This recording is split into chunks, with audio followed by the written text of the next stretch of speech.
आज के वीडियो में हम लोग महत्तम समापवर्तक यानी शॉर्ट में इसको मौसा भी कहा जाता है संक्षेप में, और एचसीएफ भी कहा जाता है। तो आज के वीडियो में हम लोग दो तरह के क्वेश्चन को सॉल्व करेंगे। तो सबसे पहले हम लोग मल्टीप्लाई विधि द्वारा यानी गुणनखंड विधि द्वारा क्वेश्चन को हल करेंगे, और दूसरा हमारा भाग विधि यानी डिवाइड विधि द्वारा हम लोग क्वेश्चन को सॉल्व करेंगे। तो सबसे पहले हम लोग गुणनखंड विधि द्वारा मौसा या एचसीएफ ज्ञात करेंगे। यानी हमारा क्वेश्चन है 12, 15 और 18। तो चलिए क्वेश्चन को हल करते हैं। तो सबसे पहले हम लोग 12 का निकालेंगे। यानी लौसम में हम लोग तीनों संख्याओं को एक साथ निकाला जाता था, और मौसम में हमेशा अलग अलग संख्याओं को निकाला जाता है। तो देखिए कैसे निकाला जाता है। तो यहाँ पे सबसे पहले हम लोग 12 का निकालेंगे। तो ऐसे लाइन खींच लीजिए और इसके ऊपर आप 12 लिख दीजिए। अब 12 देखिए कौन से नंबर से डिवाइड होगा, यानी अभाज्य संख्या। तो यानी 2 से, यानी 2 से भाग चला जाएगा। तो 2 6 का कितना होता है 12, यानी 6 बार में डिवाइड होगा। अब फिर देखिए अब कौन सा अभाज्य संख्या से फिर डिवाइड होगा, यानी फिर 2 से। तो यहाँ पे क्या लिख देंगे 2, और 2 3 कितना होता है 6। अब देखिए हमारा कितना आ गया 3। अब अगला नंबर कौन सा लेंगे हम लोग 3। तो यहाँ पे 3 और यहाँ पे 1। अब अगला संख्या देखेंगे 15। तो यहाँ पे हम लोग 15 लिख देंगे ऐसे लाइन खींच के। उसके बाद देखिए अब देखिए हमारा 15 कौन से संख्या से डिवाइड होगा, यानी भाग चला जाएगा। तो यहाँ पे 2 से, यानी 2 से तो ये डिवाइड होगा नहीं, भाग नहीं जाएगा इसमें, क्योंकि ये विषम संख्या है। तो हम अगला नंबर कौन सा लेंगे, यानी 3। तो 3 5 कितना होता है 15। उसके बाद अब अगला नंबर कौन सा लेंगे हम लोग 5। तो 5 का नंबर कितना हो जाता है 5। अब हमारा संख्या कौन सा बच गया है, यानी 18। अब 18 का भी निकाल लेते हैं यहाँ पे। तो देखिए यहाँ पे 18। अब 18 किससे डिवाइड होगा, किससे भाग जाएगा इसमें 2 से।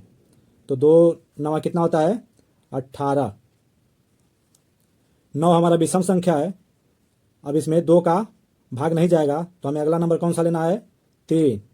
यानी 3 3 के कितना होता है 9। हमारा नंबर कितना बच गया, यानी 3। अब फिर किससे डिवाइड करेंगे इसको 3 से। तो 3 एक का नंबर कितना होता है 3। देखिए लास्ट में हमारा 1 1 और 1, तीनों संख्याओं में लास्ट में हमें 1 1 मिल गया। अब इसका गुणनखंड निकाल लेते हैं। तो यहाँ पे क्या लिख देंगे हम लोग 12, फिर 15, उसके बाद 18। अब ऐसे इक्वल का निशान दे देंगे, यानी बराबर का चिन्ह लगा देंगे। अब देखिए कितना गुणनखंड है 1 2 3, यानी 2 गुणे 2 गुणे 3। अब 15 का देखिए कितना गुणनखंड है, यानी 3 गुणे 5। तो यहाँ पे क्या लिख देंगे हम लोग 3 गुणे 5। अब 18 का देख लीजिए। तो 18 का 2 गुणे 3 गुणे 3, यानी यहाँ पे 2 गुणे 3 गुणे और 3। मौसा निकालने के लिए हमें तीनों नंबर को देखना पड़ता है कि इसमें कौन सी संख्या है जो तीनों लाइनों में है। तो देखिए यहाँ पे 2 इसमें है, तो 2 इसमें नहीं है, फिर यहाँ पर है, यहाँ पर भी 2 है, तो इस लाइन में नहीं है, नीचे भी नहीं है। अब 3 देखिए 3 हमारा यहाँ भी है, यहाँ भी है और यहाँ भी है, यानी तीनों लाइन में हमारा 3 मिल गया। तो हमारा मौसा क्या हो जाएगा, यानी 3। तो यहाँ पे क्या लिख देंगे हम लोग मौसा हमारा क्या हो जाएगा 3। यही हमारा क्या हो जाएगा आंसर। अगला क्वेश्चन हम लोग भाग विधि द्वारा मौसा ज्ञात करेंगे, यानी डिवाइड द्वारा मौसा ज्ञात या एचसीएफ ज्ञात करेंगे।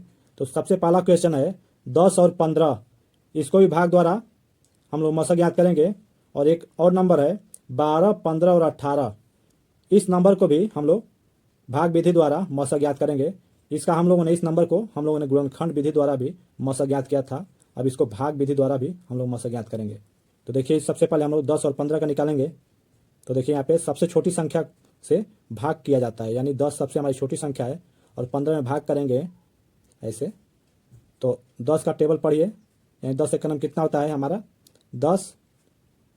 कितना हमारा शेषफल बच जाएगा, यानी 5। अब 5 से फिर किस में भाग करना है, यानी 10 में जो संख्या है हमारी, इसको यहाँ पे लिखेंगे और 5 से इसमें भाग करेंगे, जब तक ये पूरा पूरा कट ना जाए, लास्ट में हमें 0 मिल जाए वहीं हम लोग छोड़ देंगे। तो देखिए यहाँ पे 5 दूनी कितना होता है, 5 दूनी 10, यानी यहाँ देखिए पूरा पूरा यानी डिवाइड हो गया, लास्ट में हमारा कुछ नहीं बचा।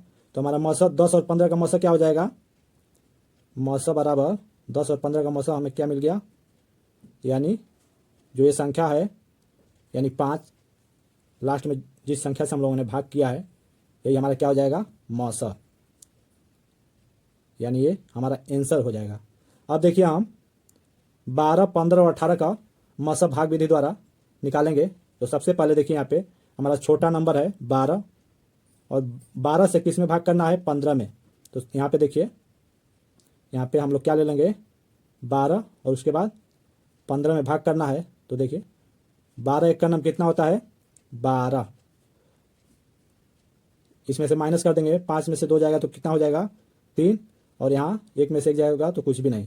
अब फिर ऐसे लाइन खींच लेंगे और फिर जिस नंबर से आपने भाग किया जिस संख्या से उसको यहाँ पे लिख लेंगे। तो देखिए यहाँ पे 12 और अब इसका पहाड़ा पढ़िए कि 12 आ जाए।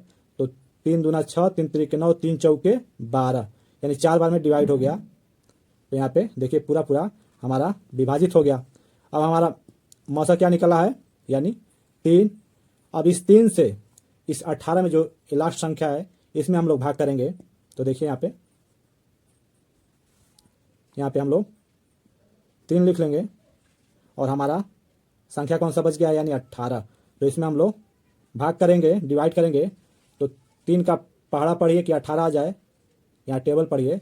तो 3 दूना 6, 3 तिली 9, 3 चौके 12, 3 पाँचे 15, 3 छक 18, यानी 6 बार में ये पूरा तरह डिवाइड हो गया, यानी भाग चला गया। तो यहाँ पे देखिए यहाँ पे हमारा कुछ नहीं बचा, यानी यहाँ पे कुछ नहीं बचा।